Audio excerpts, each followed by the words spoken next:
तुम्हारी बीवी में और तुम में दोनों में झगड़ा चल लिया है और तुम्हारी बीवी तुम्हारी गलती बताती है और तुम कहते हो कि मेरी गलती नहीं है, उसकी गलती है।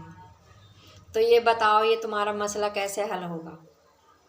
या तो आप दोनों आपस में बैठो, सामने आमने सामने बैठो, जब तुम्हारी गलती का पता लगेगा कि तुम्हारी गलती है या उसकी गलती है। फिर दूसरी बात यह है कि अगर तुम सच बोल रहे हो तो तुम डरो मत हो। जो तुम्हारी गलती है वो सामने लाओ, जो उसकी गलती है वो भी सामने लाओ। अगर एक दूसरे की गलती एक दूसरे पे थोपते रहोगे तो बात बढ़ती रहेगी आगे, ये सुलह नहीं होगा कभी भी। तो इसीलिए आप दोनों आपस में एक दूसरे की बात को चढ़ाओ मत हो, उतारो मत हो, आमने सामने बैठकर बात करो।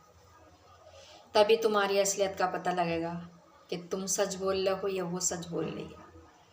और देखो, इस तरह से घर बर्बाद होता है, आबाद नहीं होता।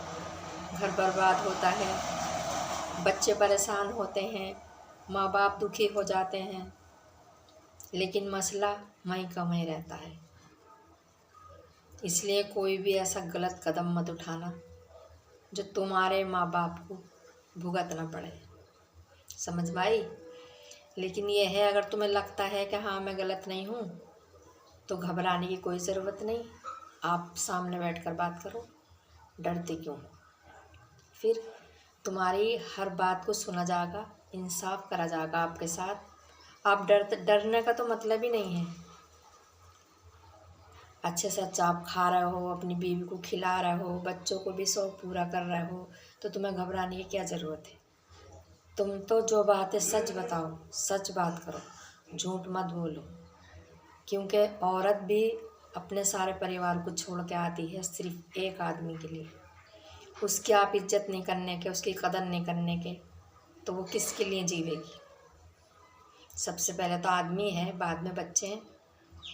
तो इसलिए कोई भी बात हो, सच्ची ईमानदारी से उस बात को निभाओ। ये रिश्ते इतने नाजुक होते हैं कि इनको समझने के लिए बहुत वक्त चाहिए। आए समझ?